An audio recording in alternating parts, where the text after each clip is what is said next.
아직까지는 자격 없고 죄인된 우리인데 자녀 삼아주신 은혜가 넘침을 고백합니다. 주님께서 주신 사랑을 각자의 삶의 모습을 통해 세상에 전할 수 있게 인도해 주세요. 이 세상 속에서 청년들이 서로의 동역자가 되어 일으켜주고 붙잡아주며 서로에게 힘이 되는 공동체가 되게 해주세요.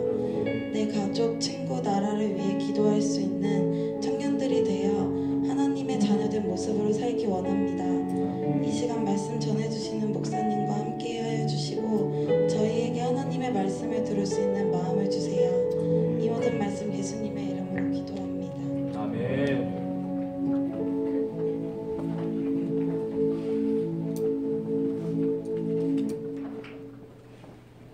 네, 우리 함께 성경 보도록 하겠습니다. 오늘 우리 계신 하나님의 말씀은 마태복음 1장 23절 말씀입니다. 마태복음 1장 23절 말씀, 우리 다 함께 한 목소리로 읽도록 하겠습니다.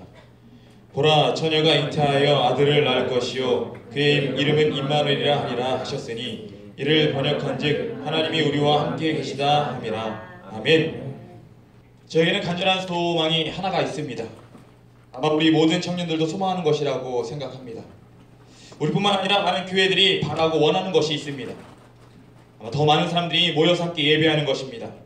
누구나 양적으로 숫자가 늘어나 더 많은 사람들이 모이기를 소망하고 희망합니다. 금년에 우리 청년부가 더 많은 회원이 함께 모여서 예배하는 그런 소망이 저에게는 간절히 있습니다. 그러나 양적인 숫자만 증가하면 뭐 하겠습니까? 양적인 증가만 아니라 또한 질적으로 영적 성장을 하는 귀한 청년부 예배와 모든 청년부 되기를 간절히 소망합니다. 이렇게 양적인 변화와 동시에 질적인 변화를 간절히 소망합니다. 그래서 우리 모두는, 우리 교회는 부흥을 꿈꾸고 소망합니다. 그래서 많은 교회들이, 많은 사람들이, 많은 젊은이들이 부흥을 말합니다. 이렇게 많이 말하는 단어, 그 부흥은 무엇이겠습니까? 사실적 의미를 보면은 부흥이란 쇠퇴하였던 것이 다시 일어난다는 의미를 가지고 있습니다. 또는 쇠퇴하였던 것이 다시 일어나는 것을 의미합니다.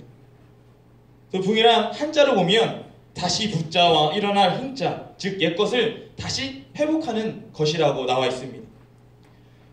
성격적 의미도 이 한자 의미와 같습니다. 그렇다면 다시 일어나야 할 옛것은 무엇이겠습니까? 그것은 바로 본질, 그 본질을 말하는 것입니다. 부흥은 본질로 다시 돌아가서 그 본질을 다시 일어나게 하는 것이 부흥입니다. 그렇기 때문에 우리 모두가 그토록 바라고 원하는 부흥이 일어나려면 본질로 우리는 돌아가야 합니다. 본질이 회복되어야 합니다. 본질로 돌아가서 그 본질을 다시 회복하고 다시 일어나게 되면 부흥은 우리 가운데 일어날 것입니다. 그렇다면 과연 다시 일으켜야 하는 본질은 무엇이겠습니까? 본질을 또 한자로 살펴보면 근본본의 바탕질을 써서 본질부터 가지고 있는 사물 자체의 성질이나 모습을 뜻하고 있습니다. 그러니까 본질은 처음부터 가지고 있는 모습입니다. 그렇다면 우리 그리스도인으로서 본질은 과연 무엇이겠습니까? 근데 성경은 그리스도의 본질은 이라고 말하면서 사역적 의미처럼 쉽게 찾아서 그 의미를 알 수 있도록 해주지는 않았습니다. 그렇지만 우리는 성경이 하나님의 사람들을 어떻게 이야기하고 있는지를 보면 그리스도의 본질을 알 수가 있습니다. 창세기 21장 22절 말씀인데 우리 함께 읽도록 하겠습니다. 그때 아비멜렉과 그 군대 장관 비골이 아브라함에게 말하여 이르되 내게 무슨 일을 하든지 하나님이 너와 함께 계시도다. 아멘. 아비멜렉과 그 군대 장관 비골은 아브라함을 괴롭혔던 사람이었습니다. 그와 함께하는 부인들이 아브라함이 자신들을 위해서 우물을 파서 물을 기르면 어떻게 하는지 그 우물을 자신들이 빼서 그 우물을 차지했던 사람들이었습니다. 그 옆에 또 우물을 파게 되면 또 어떻게 하는지 그 우물을 또 뺏어서 자신의 것을 만들었던 사람들이었습니다. 그런 그들이 아브라함에게 이야기한 것입니다. 하나님이 너와 함께 하시도다 라고 이야기한 것입니다. 아브라함의 아들 이삭, 또 이삭을 함께 보도록 하겠습니다. 창세기 26장 28절 말씀인데 우리 함께 읽도록 하겠습니다. 그들이 이르되 여호와께서 너와 함께 계심을 우리가 분명히 보았으므로 우리의 사이 곧 우리와 너 사이에 맹세하여 너와 계약을 맺으리라 말하였노라. 아멘. 아브라함을 괴롭혔던 그 아비멜렉 그 군대 장관과 더불어 아비멜렉 친구인 아우사까지 이제 아브라함의 그 아들 이삭을 괴롭히기 시작했습니다. 근데 그 괴롭힘에도 이삭은 점점 더 창대해지고 왕성해져 거부가 되었습니다. 그런 이삭을 보니까 이들은 두렵기도 하고 무섭기도 하고 결국에는 자신의 것을 빼앗길 거라 생각을 하게 됩니다. 그래서 이삭 보고 다른 곳으로 떠나라라고 이야기합니다. 그런데 그런 사람들이 다시 이삭을 찾아왔습니다. 그리고 이삭에게 이야기합니다. 하나님께서 너와 함께 하심 분명히 보았으니 우리가 계약을 맺자라고 말합니다. 이삭의 아들 야곱은 또 성경에서 무엇이라 말하고 있습니까? 어떻게 이야기하고 있습니까? 창세기 28장 15절에서 17절 말씀인데 우리 함께 읽도록 하겠습니다. 내가 너와 함께 있어 내가 어디로 가든지 너를 지키며 너를 이끌어 이 땅으로 돌아오게 할지라. 내가 내게 허락한 것을 다 이루기까지 너를 떠나지 아니하리라 하신지라. 야곱이 잠이 깨어 이르되 여호와께서 과연 여기 계시거늘 내가 알지 못하였도다. 이에 두려워하여 이르되 두렵도다. 이곳이여 이것은 다름 아닌 하나님의 집이요 이는 하늘의 문이로다 하고 아멘. 야곱은 형의 장자 것을 뺏어서 형한테 죽임을 당할까 두려워서 삼촌 라반의 집으로 도망가고 있었습니다. 가던 중에 해가 져서 그 땅에 하룻밤 묵으려고 그곳에 있던 도랑을 찾아다가 머리에 베고 잠을 잡니다. 근데 야곱이 그곳에서 잠을 잘 때 꿈을 꾸게 되는데 그 꿈속에서 하나님을 만나고 하나님의 음성을 듣게 됩니다. 하나님은 야곱과 늘 함께 계신다고 말씀해 주셨습니다. 야곱에게 허락하신 것을 다 이루기까지 야곱 너를 절대로 떠나지 않겠다고 말씀하셨습니다. 그 음성을 듣고 잠에서 깨어난 야곱은 이곳이 하나님의 집이구나. 이곳에 내가 하나님을 만났다 라고 생각하고 베고 있던 그 돌 베개를 세워서 기름 붓고 그곳에서 예배를 드렸습니다. 그리고 그곳의 이름을 베델 하나님의 집이라고 칭하였습니다. 아브라함, 이삭, 야곱 이들은 성경 맨 처음에 나오는 믿음의 사람 세 사람입니다. 이들의 공통점이 무엇입니까? 그것은 바로 하나님이 너와 함께 하시다입니다. 이 사람 모두 자신들이 하나님과 함께하고 있다라고 말한 것이 아닙니다. 이 사람 모두는 자신들과 함께 하신 그 하나님이 다른 사람들을 통해서 보여서 다른 사람들이 너가 하나님과 함께하고 있다라고 그 말을 들었습니다. 그리고 하나님이 직접 이들에게 찾아오셔서 내가 너와 함께하겠다. 내가 너를 절대로 떠나지 않겠다라고 직접 이야기해 주셨습니다. 믿음의 조상 몇 사람을 함께 더 보도록 하겠습니다. 창세기 39장 2절 3절 말씀인데 제가 읽도록 하겠습니다. 여호와께서 요셉과 함께 하심으로 그가 형통한 자가 되어 그의 주인 애굽 사람의 집에 있으니 그의 주인이 여호와께서 그와 함께 하심을 보며 또 여호와께서 그의 범사에 형통하게 하심을 보았더라. 아멘. 야곱의 아들 요셉을 보면 그 형들에게 미움을 받았어요. 그 미움으로 결국 종으로 팔려나가서 결국 애굽에서 보디발 장군의 노예가 되고 맙니다. 이제 그는 사람 취급을 받지 못하는 노예 신분으로 살아가게 되었습니다. 그리고 바로 애굽의 친위대장인 보디발 집에서 노예 생활을 하게 됐습니다. 애굽의 왕 친위대장의 그 집에는 노예가 얼마나 많이 있었겠습니까? 아마 거기 있는 노예 모두가 서로를 다 모를 정도로 많이 있었을 것입니다. 그러니 집주인은 당연히 자신의 집에 어떤 노예가 있는지 알지 못합니다. 아마 노예의 대표 수장인 사람만 그 한 사람만 알고 있지 않았겠습니까? 그런데 하나님이 요셉과 함께 하시니 그 많던 노예 중에서 수장도 아니고 그냥 그 많은 노예 중에서 있었던 그 요셉이 그 보디발 장군의 눈에 띄었습니다. 그리고 그와 함께 하시는 하나님이 그 눈에 보였습니다. 이스라엘을 출애굽시킨 모세입니다. 말씀을 함께 제가 읽도록 하겠습니다. 출애굽기 3장 11절에서 12절 말씀인데 모세가 하나님께 아뢰되 내가 누구이기에 바로에게 가며 이스라엘 자손을 애굽에서 인도하여 내리이까. 하나님이 이르시되 내가 반드시 너와 함께 있으리라. 내가 그 백성을 애굽에서 인도하여 낸 후에 너희가 이 산에서 하나님을 섬기리니 이것이 내가 너를 보낸 증거니라. 아멘. 모세는 어떤 애굽 사람이 한 히브리인을 치는 것을 보고 그 주변에 아무도 없음을 확인하고 그 애굽 사람을 쳐 죽여서 땅에 감추었습니다. 결국 그것이 탄로 나서 미디안 강으로 도망쳐서 살아갔습니다. 근데 그곳에서 미디안 제사장을 만나고 그 딸, 그 십보라를 만나서 결혼을 하게 됩니다. 그리고 40년간 애굽에서 살았던 모든 것들 잃어버리고 양친한 목자로서 삶을 살아가게 됩니다. 그런 어느 날 호렙산에서 양을 치고 있었는데 저 멀리서 타지 않는 떨기나무 불길을 보게 됩니다. 그리고 궁금해서 가까이 나아갔고 거기에서 하나님의 음성을 듣고 하나님을 만나게 됩니다. 그리고 이스라엘을 출애굽시키는 사명을 받게 되어서 그는 이스라엘의 수장으로서, 리더로서 이스라엘 백성들을 출애굽시키게 됩니다. 그 가운데 모세는 자신이 너무나 부족하여서 할 수 없다 말하지만 하나님은 모세에게 말씀하십니다. 내가 너와 함께 할 테니까, 내가 너와 함께 할 테니까 너는 나의 말을 따라 이스라엘 백성을 출애굽시키라고 말씀하십니다. 모세 후계자 여호수아입니다. 여호수아 1장 2절 3절 또 9절 말씀인데 제가 읽도록 하겠습니다.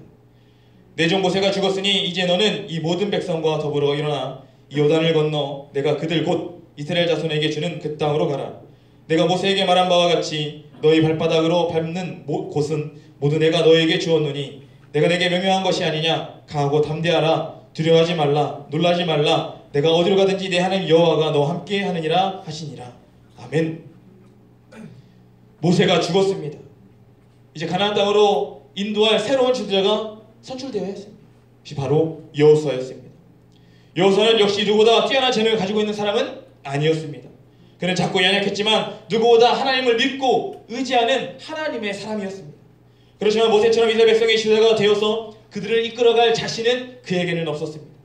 그런 그에게 하나님은 말씀하셨습니다. 모세에게 말한 바와 같이 가나안 땅을 이스라엘 백성에게 줄 테니 그리고 내가 너와 함께 할 테니 너는 그를 데리고 가라고 말씀하십니다. 강하고 담대하며 두려워하지 말라고 놀라지 말라고 여호수아에게 말씀하셨습니다. 여호수아 내가 어디로 가든지 내가 너와 늘 함께 하겠다라고 말씀하셨습니다. 여호수아는 이 하나님의 말씀을 의지하고 믿고 이스라엘 백성을 이끌어서 가나안 땅에 들어갔습니다.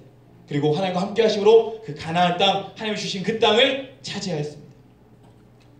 또 사사인 사무엘을 또 보도록 하겠습니다. 사무엘상 3장 19절 말씀인데 제가 읽도록 하겠습니다. 사무엘이 자람에 여호와께서 그와 함께 계셔서 그의 말이 하나도 땅에 떨어지지 않게 하시니 아멘. 사무엘은 이스라엘 백성의 마지막 사사였습니다. 하나는 기도하여서 하나님이 주신 아들을 그 아들 사무엘을 하나님께 바쳤습니다. 그래서 실로 여호와의 집에서 그는 자랐습니다. 그래서 사무엘이 자라면서 하나님께서 그와 함께 하셨습니다. 그리고 하나님이 그를 선지자로 세우셨습니다. 그래서 하나님의 백성들을 잘 인도할 수 있도록 늘 함께 하시면서 도와주셨습니다. 마지막으로 한 사람 다윗을 보도록 하겠습니다. 사무엘상 18절에서 12절 28절 말씀인데 제가 읽도록 하겠습니다. 여호와께서 사울을 떠나 다윗과 함께 계심으로 사울이 그를 두려워한지라.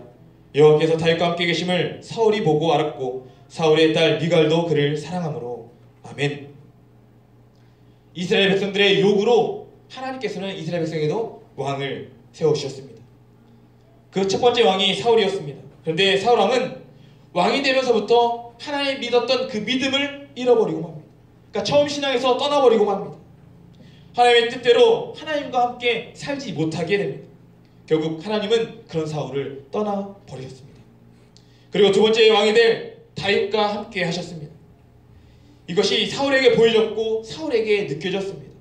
그래서 사울은 다윗이 두려웠습니다. 그래서 사울은 다윗을 죽이기 위해서 쫓아다니고 그를 붙잡아서 죽이려고 애를 씁니다. 그런데 하나님께서 다윗과 함께 하심으로 다윗을 보호해 주셔서 다윗은 죽지 않았습니다. 결국 사울이 블레셋 전투에서 먼저 죽게 되고 다윗은 이스라엘의 두 번째 왕으로 세워지게 됩니다. 요셉, 모세, 여호수아, 사무엘, 다윗, 족장시대 이후 출애굽시대, 가나안 정복시대, 사사시대 그리고 선지자 시대, 그리고 왕족 시대 그 믿음의 조상을 보아도 어떻습니까? 그들 역시 하나님께서 함께 하셨습니다. 자, 그렇다면 오늘 말씀에 서론에서 부흥에 대해서 제가 말씀을 드렸는데, 부흥이란 본질을 회복하고 본질이 다시 일어나게 하는 것이라고 말씀드렸습니다. 과연 우리가 다시 일으키고 다시 붙들어야 하는 글쎄의 그 본질은 무엇이겠습니까? 그것은 바로 하나님과 함께하는 것입니다. 우리에게 부흥은 하나님과 함께 다시 시작하는 것입니다. 하나님과 함께하기 위해서 우리는 예수 그리스도 안에 있어야 합니다. 우리는 예수 그리스도를 믿어야 합니다. 예수님이 우리에게 보내신 그 성령님의 인도를 따라서 순종하며 이 세상을 살아가야 합니다. 예수 그리스도만이 우리가 하나님과 함께 해줄 수 있기 때문에 우리는 성령님의 그 인도 아래에 순종하며 따라 살아가야 합니다. 그래서 오늘 읽을 성경은 우리에게 말해주고 있습니다. 마태복음 1장 23절인데 우리 다시 한번 함께 같이 읽도록 하겠습니다. 보라, 처녀가 잉태하여 아들을 낳을 것이요 그의 이름은 임마누엘이라 하리라 하셨으니 이를 번역한즉 하나님이 우리와 함께 계시다 하니라. 아멘. 이어서 제가 마태복음 1장 21절 말씀 읽어드리도록 하겠습니다. 아들을 낳으리니 이름을 예수라 하라. 이는 그가 자기 백성을 그들의 죄에서 구원할 자이심이라 하니라. 아멘. 예수님은 자기 백성들을 구원하시기 위해서 이 땅 가운데 오셨습니다. 그리고 이번에 또 다른 이름 임마누엘, 죄를 사하시고 하나님 우리 함께 계실 수 있도록 해주시기 위해서 이 땅 가운데 오신 분, 그분이 바로 예수 그리스도이십니다. 근데 하나님과 우리의 관계는 죄로 끊어져 버렸습니다. 이 죄가 더 이상 하나님과 함께 할 수 없게 해버렸습니다. 그러나 하나님께서 우리를 너무나 사랑하셨습니다. 이 죄로 인해서 함께 할 수 없음에 슬퍼하셨습니다. 그래서 이 죄를 사해 주시기 위해 계획하셨고 그 독생자 아들 예수 그리스도를 이 땅 가운데 보내신 것입니다. 그리고 그 핏값으로 우리의 죄를 사해 주셨습니다. 예수님의 그 핏값이 다시 하나님과 우리의 관계를 회복시켜 주셨습니다. 다시 하나님과 우리가 함께 할 수 있도록 해주셨습니다. 우리는 예수님을 통해서 하나님과 함께 할 수 있습니다. 그렇게 우리는 예수님을 더욱더 믿고 그 안에 살아가야 하는 것입니다.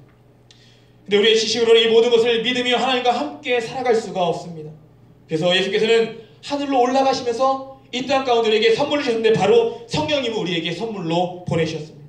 언제든지 누구든지 동일하게 임하실 성령을 우리에게 선물로 주셨습니다. 성령을 통해서 우리는 믿을 수 있고 함께 할 수 있습니다. 성령이 우리와 함께 하실 때 우리는 예수님을 믿을 수 있고 우리는 예수님 안에서 하나님과 함께하는 삶을 살아갈 수가 있는 것입니다. 사랑하는 청년 여러분, 한 번도 빠짐없이 그리스도의 본질로 돌아가서 살아가는 여러분의 인생이 되기를 간절히 소망합니다. 임마누엘 되신 하나님이 함께하는 여러분의 삶이 되기를 간절히 소망합니다. 아브라함, 이삭, 야곱, 요셉, 모세, 여호수아, 사무엘, 다윗에게 있었던 그 형통이 그렇게 살아갈 때 여러분에게 있게 될 줄로 믿습니다. 다른 사람을 통하여 하나님이 함께 하심이 여러분의 삶 가운데도 보이게 될 줄로 믿습니다. 지금도 함께 하시는 하나님, 우리에게 말씀해 주십니다. 내가 너와 함께 하겠다라고 말씀하고 계십니다. 예수님의 핏값으로 얻은 이 회복, 성령의 능력을 통해 믿으며 늘 경험하고 체험하고 그 은혜 가운데 살아가는 여러분의 삶이 되기를 바랍니다. 그래서 하나님과 함께하는 삶, 그 삶을 통해 그분을 증거하는 증인의 삶이 여러분의 삶이 되기를 주님의 이름으로 간절히 축복합니다. 기도하겠습니다. 하나님 아버지, 감사합니다. 예약을 우리를 붙들어 주셔서 이 예배 자리에 인도해 주시고 함께 찬양하고 말씀 듣고 예배할 수 있게 해주신 것 너무나 감사합니다. 하나님, 우리에게 소원이 있습니다. 이 자리가 가득 차는 것이 우리의 소원입니다. 양적인 성장뿐만 아니라 하나님 질적인 성장, 영적인 성장 있기를 우리는 간절히 소원하고 있습니다. 그러게 하나님, 우리가 본질로 돌아가야 합니다.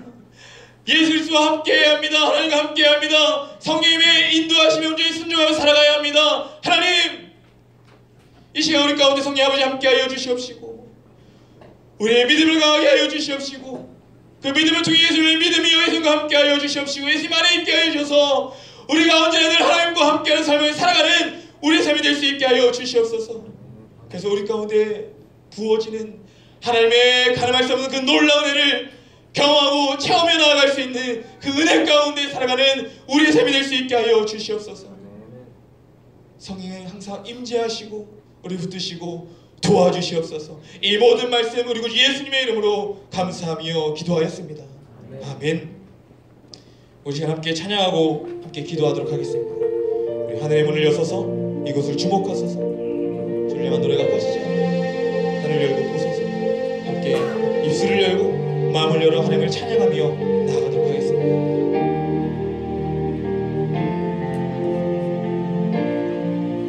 하늘의 문을 여소서. 이곳을 주목하소서. 주를 향한 노래가 꺼지지 않으니 하늘을 열고 보소서. 하늘을 열고 보소서. 이곳에 임재하여 주소서.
있습니다. 하나님 부흥케 하여 그것이 양적인 부흥이다지 하나님 내면의 아버지 그런 영적인 부흥 또한 우리에게 허락하여 주시옵소서. 그래서 우리 모습 가운데 믿음의 조상들처럼 하나님이 함께 하심이 다른 사람들에게 보여져서 그 모습을 통해 하나님의 사랑과 복음을 증거하는 삶이 우리 가운데 있게 달라고 부흥을 우리에게 허락해달라고 이 시간에 부흥을 넘게 달라고 기도하겠습니다. 주여 아버지 하나님 아버지 감사합니다. 믿음의 아버지 사랑하는 분을 주옵소서. 우리에게 소원을 했습니다. 하나님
이제 그 열정을 가지고 이 젊은 모습을 가지고 옆에 입술을 찬양하게 하시고 말씀 듣게 하시고 특히 기도할 수 있게 해주신 것 너무나 감사합니다. 하나님 우리에게 소원이 있습니다. 그것은 부흥입니다.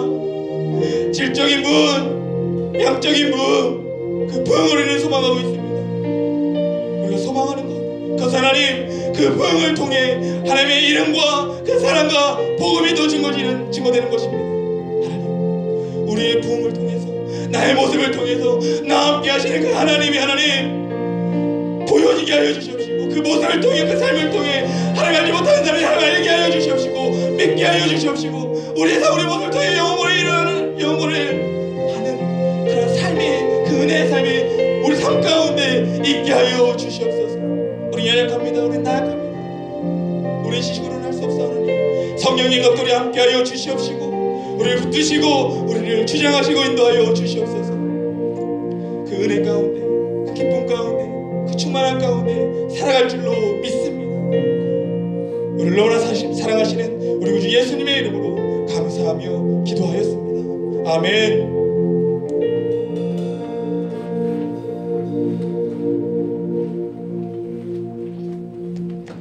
우리 시간 다시 한번 찬양하며 나아가실 때에 하나님께 준비하신 예물 드리시겠습니다.